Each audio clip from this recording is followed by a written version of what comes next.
তো আজকের দিনটা ছিল বাঙালির ভ্যালেন্টাইন্স ডে, মানে বুঝতেই পারছো আজকে ছিল বাঙালি সরস্বতী পূজা। সরস্বতী পূজাটা আমরা ভাই মনে করেছি ভ্যালেন্টাইন্স ডে। তো যে কোনো রকমের ড্রেস তো মানে না, তো সকালবেলা সরস্বতী পুষ্পাঞ্জলি দিয়ে রেডি হয়ে গেলাম এই পাঞ্জাবিটা পরে। তো প্রথমেই আমাদের হাওড়া যেহেতু বাড়ি, হাওড়া থেকে হাওড়া ময়দানে চলে এলো বাবা। মেট্রোতে দেখি তো ঘ্যামা লাইন। তো দীর্ঘ আধ ঘন্টা লাইন দেওয়ার পর চলে গেলাম সরাসরি ধর্মতলা এসপ্ল্যানেড থেকে আমরা চেঞ্জ করবো। তো আজকের ডেস্টিনেশন ছিল আমাদের রবীন্দ্র সরোবর। তো সরাসরি চলে এলাম রবীন্দ্র সরোবর। তো রবীন্দ্র সরোবর ঢোকার পরই প্রথমেই আমাদের চোখে পড়লো রবীন্দ্র সরোবর গেছি। রবীন্দ্র সরোবরে আমরা প্রায় পৌঁছেছিলাম 12:30 নাগাদ। তো 12:30টায় ঢুকে প্রথমেই আমার চোখে পড়ে এই যে বেল গাছটা। প্রথমেই বুঝতে পারিনি কি হয়েছে, আমি তো মনে করলাম চালতা চালতা হয়েছে, তারপর দেখি বোর্ডে পড়লাম এটা ছিল বিলেতি বেল। তো আমার তো গাছে উঠতে খুব পারতে ইচ্ছা করলো, বাট একটা আমি গাছে উঠছিলাম, বাট ওখান থেকে একটা লোক তাড়া করেছিল। তো আর বিলেতি বেলটা পাড়া হলো না। তো 12:30টায় ঢুকে আমি ভাবলাম খেলা আজকে তো সরস্বতী পুজো, বাহ আজকে মনে হয় সবাই ভিক্টোরিয়া গেছে, রবীন্দ্র সরোবর ফাঁকা।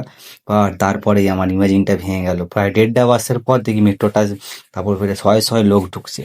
তো কি করব, তো যেহেতু বান্ধবীকে নিয়ে গেছিলাম তো ক্যামেরাম্যান তো হতেই যাবে। তো উনি বললেন চ ফটাফট ছবি তুলে নাও, ছবি তুলে নাও।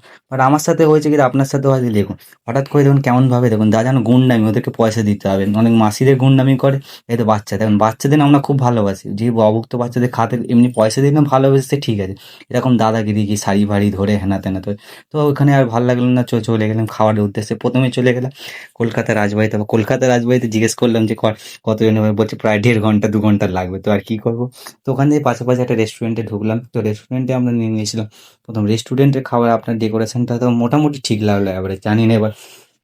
এ বাবা, যেহেতু খেতে খেতে লেট হয়ে গেছিলো তো আপনাদের খাবারের ব্যাপারে বললাম না।